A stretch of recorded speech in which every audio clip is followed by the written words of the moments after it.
ძირითადად გამოწვეულია ხანძარი ეს სასაფეთქებელი გასართობი სასაფეთქებელი და ეს შაშხანებით და რაღაცებით არის გამოწვეული ძირითადად და მშობლებს მოუწოდებ ბავშვებისა რომ ეს ისეთნაირად გამოიყენონ რომ არ გამოიწვიოს ხანძარი. რაც შეეხება კურიოზები იყო თანამშრომელი, იმდენად იყო განერეულებული და იმდენად იყო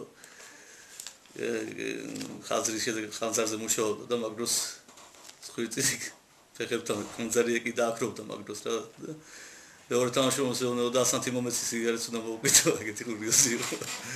ერთ წარმოიდგინე რომ ხანძრის წინ იყო. შემდეგ გამოძახება იყო 1 აპრილის სახუმარო გამოძახება იყო ჩვენი ტერიტორია შენობა მდებარეობს ჭავჭავაძის 44-ში. და ბაგრატიონის ქუჩა ესაზღვრება აქედან. ბაგრატიონის ქუჩის მისამართი იყო გადმოცემული ჩვენი თანამშრომლისგან მოხდა ეს კურიოზი ხანძარიო და გასვლის დროს მანქანა კი დაიგო მაშინე ოპერატიულად, მაგრამ უცბად მოიფიქრეს ბიჭებმა ჩვენი შენობაზე იყო გადმოცემული ეს ხანძარი და გაჩერდნენ. ექიმისთვის არ არსებობს სუფრა, არ არსებობს გამოსასვლელი დღე, როდესაც ვჭირდებით ავატოს, ჩვენ ყოველთვის მზათავართ მიწის დასახმარებლად. ეხლა 26-ში რომ მიწისძვრა იყო, ზუსტად ვიყავი მორიგე მაგ პერიოდში.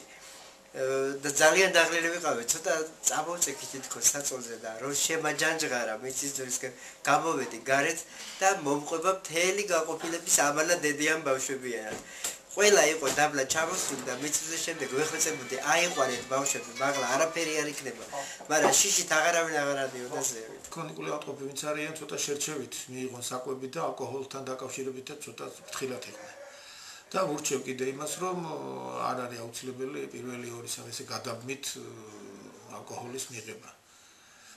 და ვურჩევ, იმიტომ რომ ალკოჰოლის მიღების დროს ფაქტურად ის წამლის ფაქტორი კლებულობს. და აქედან გამომდინარე აზრი აღარ აქვს მერე წამლის მიღებას. მივდივარ გამოძახებაზე.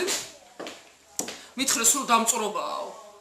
და შევედი კაცი არის ისეთ დღეში თავი აქვს დაბაზიაღებული თმა და გაწითლებული აქვს სულ თავისკანი. ხო და მე ვთხარ რა დაგიმართოთ ბატონო მეთქი და თავი დავიწიო და მე ვთხარ როგორ დაიწვით თავი მეთქო და ისო იცით რაო თმები რომ გადავიღეო და შევიჭერიო აღარ მინდოდა მთლიანად თუ ვანაში შესვლაო გამიგეთ და გავანელეო წყალიო და წყალს რო ვანელებდიო ძალიან ბევრი იყო რა ცხელი წყალიო და მე ვთქვი გრაფინი თუ ერთი ჩამით დოქით ამოვიღეო და დოქით კი არა ეს რა ქვია მას პლასმასის 2 ლიტრიანი ჩაფით ამოვიღეო და დავდგი გვერდზეო და ონკანი და ჩუღრიგრივად მიუშვიო წყალიო და გავანელე ესო და მეუღლეს დაუძახიო რომ მოდიო რა თავი დამაბანინეო და შემოვიდა მეუღლემო და ეგონა რომ ის შაფი განელებული იყო და იმითი დაიწყო რა თავის დაბანა და რომ დაასხა ეს კაცი დაჭრილდა თუ ვიდღრიალებდა თურმე ისეთ მდგომარეობაში იყო. ნუ მოკლედ არ ვიცი ისეთი ამბავია ისეთი რომ ნუ ეს კიდევ ჯერჯერობით არაფერი. კაი ახლა მე ვთქვი შემთხვევა იყო და კაი თავი დაიწყო ამ კაცმა. გავხდით შემოვიდა მეზობელი, ხო და ბიჭო, კაიო რა დაგემართაო, რა გატირებსო და რა გაბღავლებსო. ორჯერ დავიწიო მეო და როგორ დავიწიო მეხარ კაცო ორჯერ მეთქი და ერთხელ როგორ დავიწიო, იციო, ღუმელთან კუთხეში გვედგა ღუმელიო და დავიხარეო, შიშა უნდა ამეღო იქით ამხრიანო და ესე სახის ერთი ნახევარით მიეხო ამ მილს რა, ზემოდან რაც ჩამოდიოდა მილი.